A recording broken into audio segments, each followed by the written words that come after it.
She almost didn't take his table.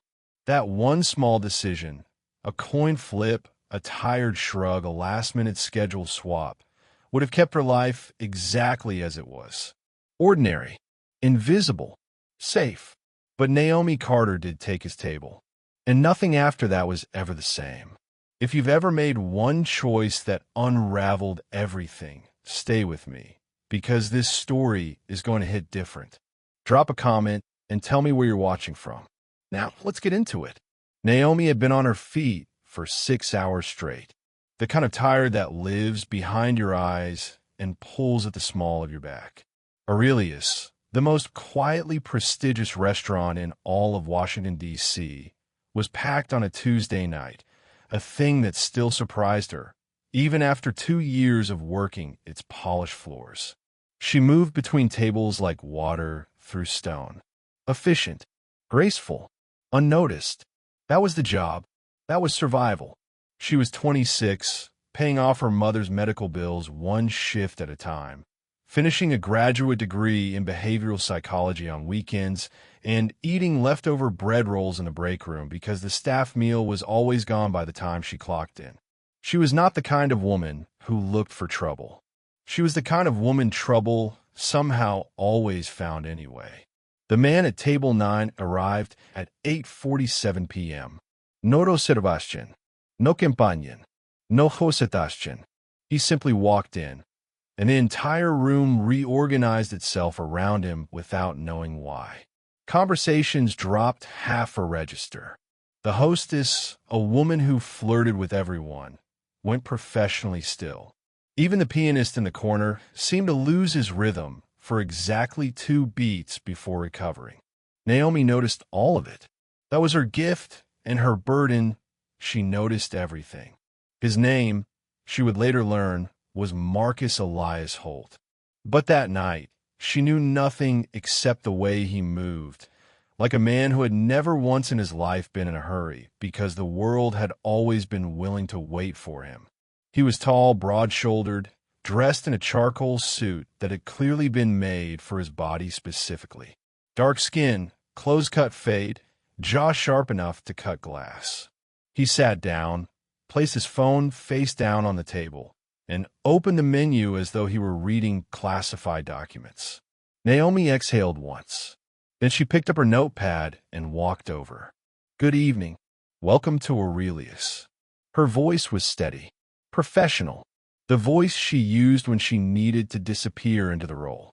"Can I start you with still or sparkling water?" He looked up, and that was the first problem. His eyes were the color of aged whiskey, warm, deep, and dangerous in exactly the way things that feel good always are. He held her gaze for a half-second longer than a stranger should. Not rude, not aggressive, just aware, like he had filed her away in some internal ledger before she'd finished her sentence. "Still," he said, low voice, the kind that didn't need volume to carry weight. She wrote it down, turned to leave. "You've been on since 2, he said behind her. She stopped, turned back slowly. "I'm sorry. Your left shoe." He nodded toward it slightly. "You've been compensating for 3 hours minimum. Long shift." His expression gave nothing away. "I'll keep my orders simple." Naomi stared at him for exactly 1 second. Then she said, "I'll be right back with your water," and walked away before he could see her blink. She stood at the service station for a moment, pressing her fingers flat against the cool marble counter. He had read her in 10 seconds. A man she'd never met had looked at her once and seen what she'd been trained to hide. That alone should have been enough warning to keep her distance, fill his glass, take his order, and let table 9 be someone else's problem by end of shift. Instead, she went back. Because that's the thing about people who notice everything. They can't resist others who do the same. She didn't know yet that the man at table 9 was being watched. She didn't know about the 2 men at the bar who hadn't touched their drinks in 40 minutes. She didn't know what was already being planned in the quiet space between jazz notes and candlelight. She just knew his water needed to be refilled, and that her hands, for the first time in months, had developed the faintest tremor. It started with the ice. Naomi had been doing this long enough to know that people who don't touch their drinks are not people who came to drink. The two men at the bar, one in a gray blazer, one in navy, had been sitting for 43 minutes. Two untouched glasses of bourbon. Eyes aimed at the room, but never actually watching the room. Watching one specific point in it. Table 9. She told herself it was nothing. D.C. was a city full of men in suits with hidden agendas. That was practically the local personality. She brought Marcus his entree, a perfectly seared duck breast he'd ordered in 2 words, and reminded herself to focus. 6 more tables needed attention. A couple near the window was celebrating an anniversary, and the husband kept signaling for more champagne. A cent or 2 tables over had a peanut allergy she needed to flag with the kitchen again. She had enough to manage without borrowing someone else's trouble. But the man in the gray blazer shifted, just slightly. His right hand moved from the bar top to his lap, and something cold and instinctive moved through Naomi's chest like a draft under a locked door. She knew that posture. She had studied it in textbooks and case studies and late-night academic papers on predatory behavioral patterns. Weight distributed forward, dominant hand removed from view, eyes recalibrated to track exits. That was not a man having a drink. Her psychology training had given her a vocabulary for moments the body understands before the mind catches up. She was experiencing what her professor had called threat recognition, the neurological alarm system that fires when something in your environment breaks the pattern of safe. The problem was she couldn't call the police on a feeling. She couldn't alert security based on a posture and an untouched bourbon. But she could do something else. She walked back to the service station, pulled out a guest receipt, looked at it for a long moment. The pen in her hand felt heavier than it should have. Her mind ran the calculation in under 4 seconds. The risk of being wrong, the cost of saying nothing, the mathematics of conscience. She thought about her mother, about choices made in quiet moments that echo forever, about the way he had looked at her and simply seen her, without pretense, without performance.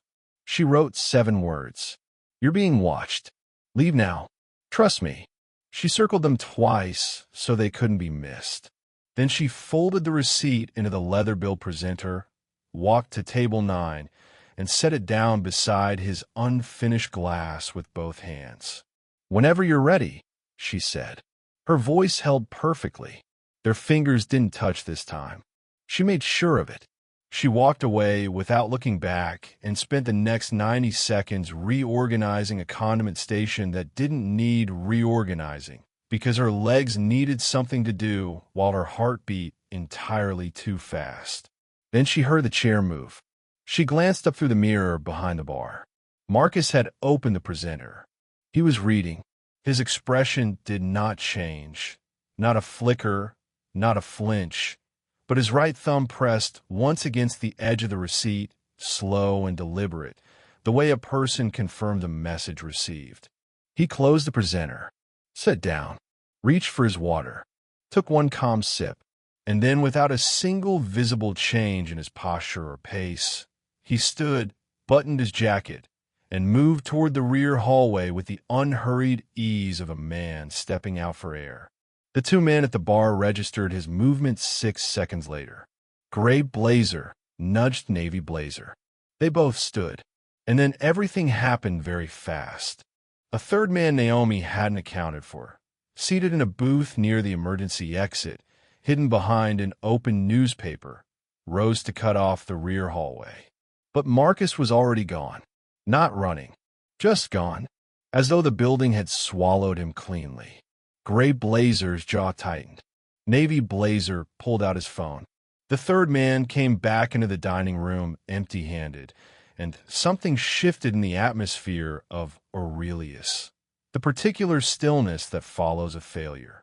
Naomi turned back to her condiment station. She straightened a bottle of olive oil that was already straight. She breathed through her nose, slowly, the way her therapist had once taught her during the hardest year of her life. She had done something that could not be undone. She did not yet know if she had just saved a man's life. She did not yet know if she had just put her own at risk.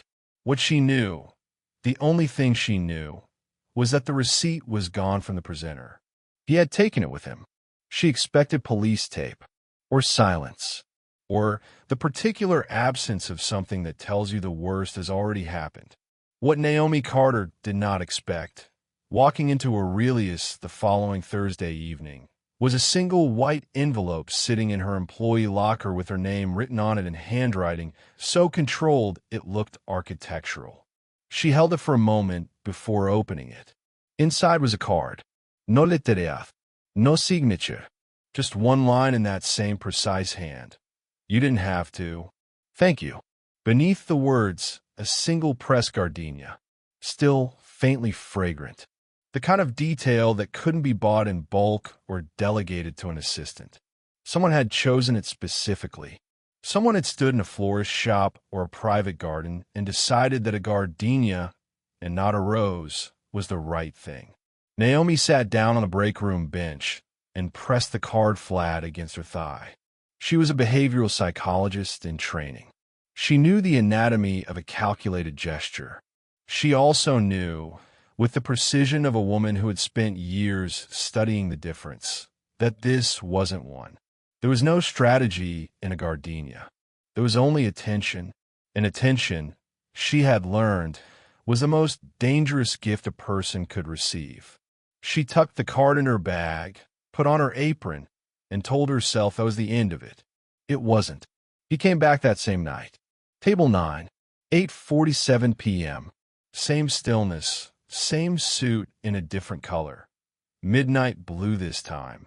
Same way of sitting that made the space around him feel curated rather than accidental.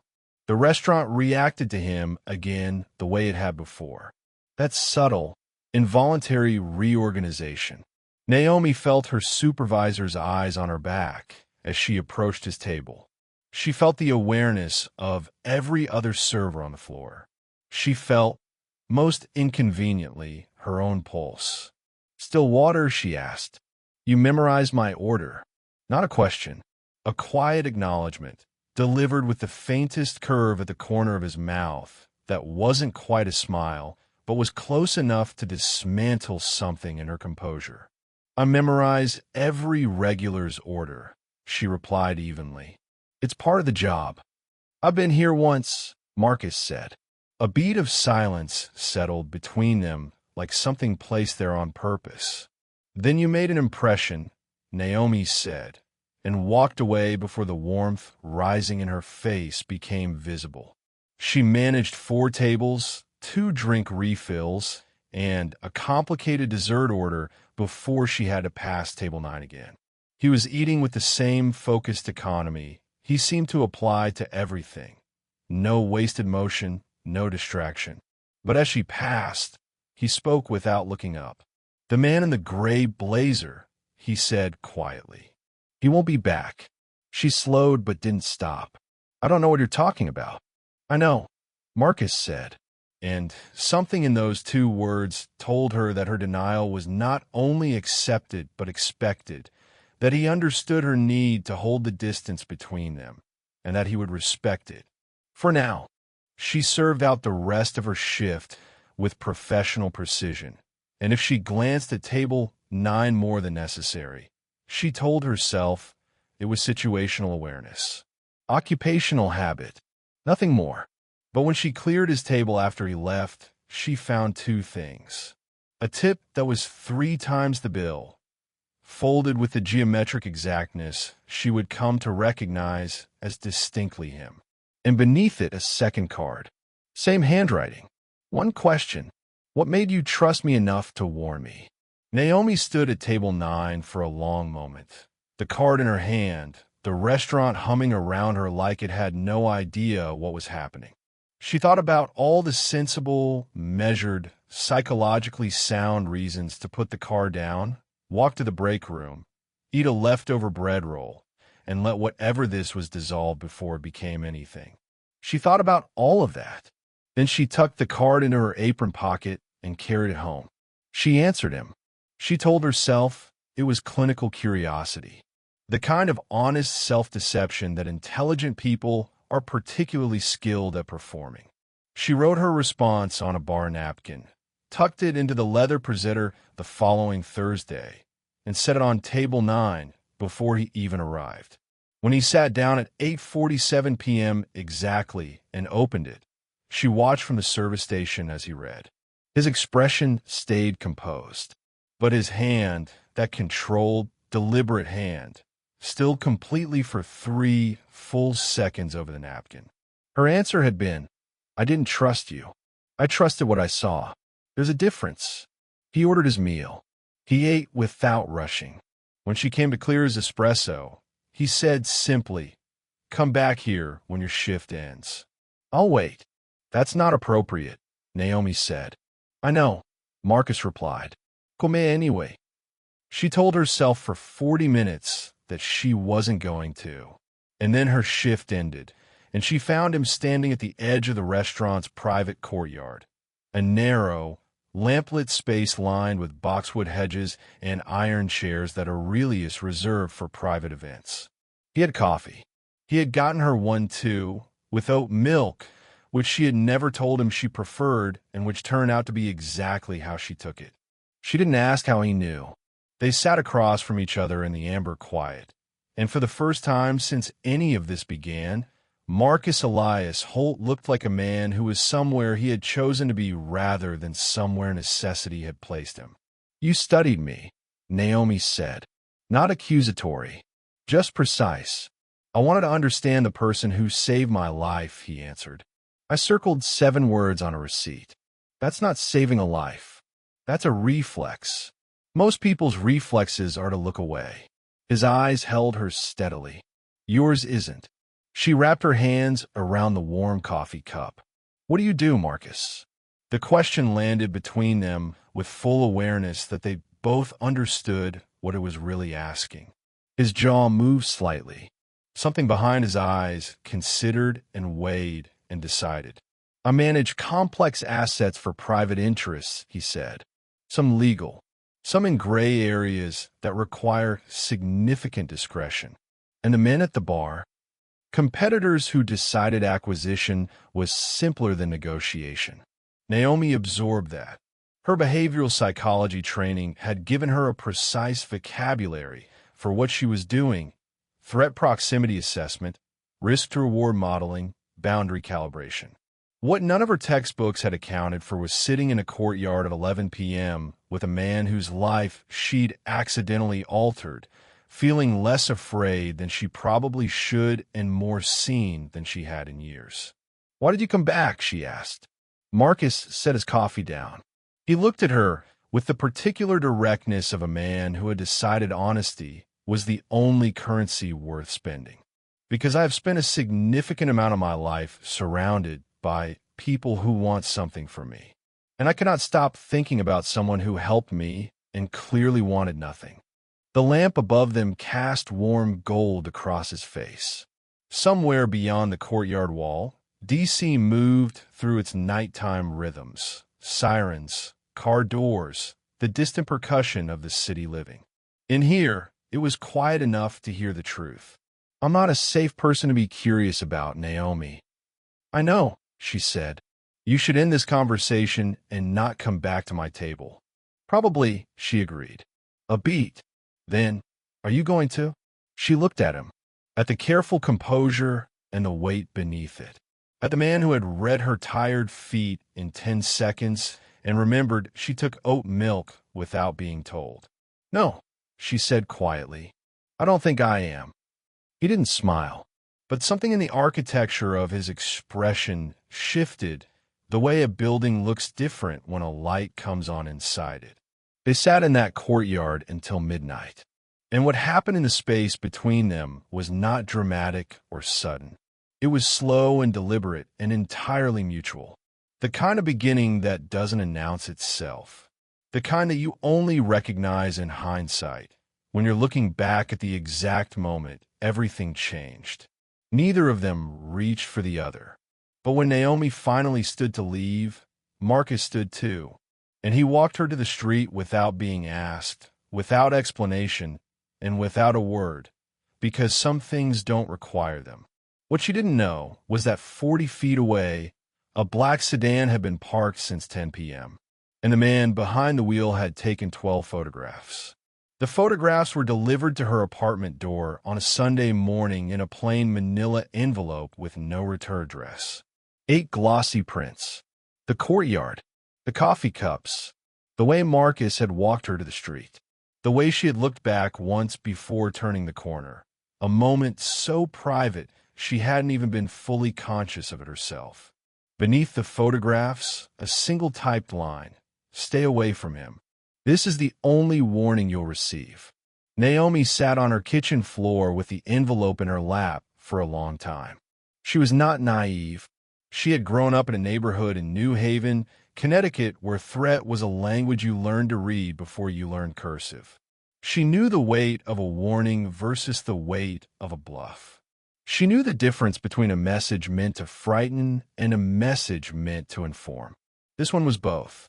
Whoever had sent this had resources, patience, and the willingness to use her own private moments as leverage. What they had miscalculated was who she was. She called Marcus from a burner number he had quietly slipped in her coat pocket during their second courtyard meeting, a number she had memorized and then deleted, because even curiosity has survival instincts. He answered on the second ring. "They sent me photographs," she said, a silence that lasted exactly 4 seconds. "Are you safe?" "Right now, yes." "I'll come to you." "No." Her voice was firm. "Tell me who they are." Another silence. She understood what it meant. He was deciding how much to tell her, how much she could carry, how much truth served her versus endangered her. She waited him out. "Their name is Callaway," he finally said, "an organization with significant reach across the Northeast. They have interests that conflict with mine in New York and Massachusetts. They sent someone to Aurelius to deliver a message. You intercepted it, and now they see me as connected to you." "Yes." "Am I?" The question existed on 2 levels simultaneously, and they both knew it. Marcus was quiet for a moment that felt longer than it was. "I don't want you to be in danger because of me, Naomi." "That's not what I asked." His exhale was barely audible. "Yes," he said, "if you want to be."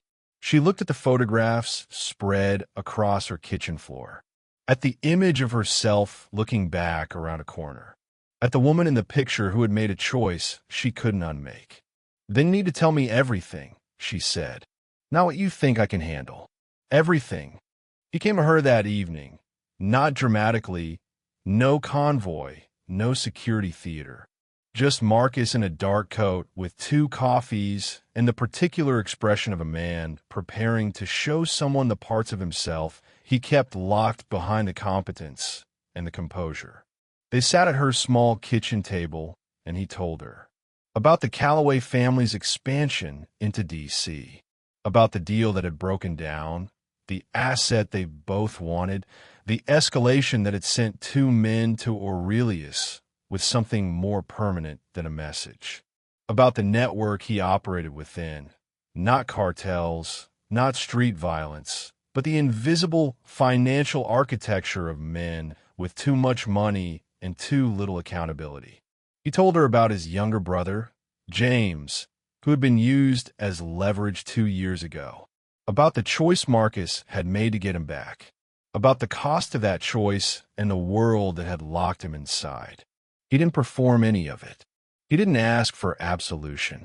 He laid it down in front of her the way you laid down something heavy you've been carrying alone, not to transfer the weight, but just to finally stop pretending it isn't there. When he finished, Naomi was quiet for a long moment. "Why are you telling me this?" she asked softly. "Because you asked," he said, "and because you're the first person in a very long time that I didn't want to lie to." She looked at him across the small table, at the man behind the suit and the stillness and the geometric precision, at what was underneath it, human, worn, careful, and real. I'm not afraid of you, she said. I know, Marcus replied. That terrifies me. And then, quietly, with no music and no theatrics and no fanfare, she reached across the table and covered his hand with hers. He didn't move. He barely breathed, but his eyes closed for exactly 1 second, like a man receiving something he'd stopped believing was available to him. Neither of them said anything else for a while. They didn't need to. The Calloway threat still existed. The photographs were still on her floor. The world Marcus moved inside was still dangerous and complex and morally tangled in ways that couldn't be straightened out over 2 coffees at a kitchen table. But right now, in this small apartment in Washington, D.C., something true was happening between 2 people who had earned their walls and were choosing, slowly, carefully, to let them down. That choice, that specific quiet choice, was going to cost them both. They just didn't know how much yet. 6 weeks later, Naomi was still at Aurelius, still on her feet for 6 hours straight, still eating bread rolls in the break room. Some things had not changed, but she walked differently now, stood differently. Her eyes moved through a room with the calibrated awareness of someone who had been taught, carefully, patiently, over private dinners and late-night conversations, to see what others missed and to trust what she saw. Marcus had not asked her to change. He had simply shown her the shape of the world more clearly, the way good lighting reveals details a dim room hides. What she did with that visibility had been entirely her own decision. The Calloway situation had resolved 3 weeks prior in the way these things resolved when the right people made the right moves through the right channels. Quietly, invisibly, leaving no courtroom evidence and no public record. Marcus had kept her informed throughout, not to involve her, to respect her enough not to disappear behind closed doors and expect her simply to trust the silence. She had understood then the specific way he showed care, not through grand declarations, but through the consistent, quiet act of treating her like someone whose mind mattered. It was the most intimate thing anyone had ever done for her. She was pulling on her coat after closing shift when she heard the familiar sound of a chair at table 9. She'd know it anywhere now, the particular scrape of that specific leg against that specific floor. She turned. Marcus was sitting there with no espresso, no menu, no occasion. Just him, at 11:14 p.m. on a Wednesday, in a closed restaurant, because her manager had given him a key and because Marcus Elias Holt had apparently decided that patience was a language and he was fluent in it. Naomi walked to the table and sat down across from him. "We're closed," she said. "I know. How did you get in?" "Your manager likes me. Everyone is terrified of you." "Also true," he agreed. His voice was quieter than usual. Something in him was open in a way she was still learning to read, the way you learn a private dialect, 1 word at a time. "I've been thinking," Marcus said, "about the night you wrote on that receipt." "Okay, you didn't know me. You had nothing to gain. Every sensible instinct should have told you to look away." He paused. "Why didn't you?" It was the same question he'd asked on the card weeks ago, but it was different now. Heavier, more specific, loaded with everything that had happened between then and this moment. Naomi looked at him, at the face that had slowly, over weeks of coffee and honesty and one hand covering another across a small table, become the most familiar face in her life. "Because you look like someone who deserved to make it home," she said simply. Marcus was quiet. "And because I've spent my whole life watching people overlook each other," she continued. "And I decided a long time ago that I wasn't going to be someone who did that." He leaned forward slightly, his elbows on the table, his eyes holding hers with that undivided, whiskey-warm attention that had undone her the first night and kept undoing her every time since. "I'm not easy to be close to," he said. "I want to be clear about that. My world has edges. It will always have edges." "I know," Naomi said, "and you're still here. I'm still here. The silence between them now was not uncertain. It was the silence of two people who have looked at each other honestly and decided the answer is yes. The most terrifying kind of silence. The most rare. Marcus reached across the table, slowly, deliberately, the way he did everything, and his hand covered hers the way hers had covered his at her kitchen table weeks ago. Full circle. Returned. I don't have a clean life to offer you, he said. I didn't ask for a clean life, Naomi replied. I asked for a real one. Something in his face broke open then, quietly, like a window letting in the first morning air. Not a collapse, a release. The particular expression of a man who has been braced for a long time and has finally, carefully, decided to stand down. He raised her hand and pressed his mouth to her knuckles. Slow, deliberate, his eyes never closing, never leaving hers, because this was not a man who gave himself to anything without full awareness. Every part of him was present. Every part of her received it. Outside, Washington, D.C. moved through its midnight rhythms. Inside, Aurelius, at table 9, something that had begun with 7 circled words on a receipt arrived at the place it had been moving toward all along. Not an ending, a beginning, the real kind. She had started this story as a waitress who noticed too much. She was leaving it as a woman who had been truly seen, by a man whose world was complicated and whose heart, it turned out, was not. Some people enter your life like weather. Marcus Holt had entered hers like gravity. Quiet, inevitable, impossible to move without. And Naomi Carter, who had never once looked away when someone needed help, had finally learned to let someone stay. If this story found you at the right time, leave a comment, tell me where you're watching from. And if you want to know what happens next between Naomi and Marcus, like, subscribe, and let me know. Because some stories are only just getting started.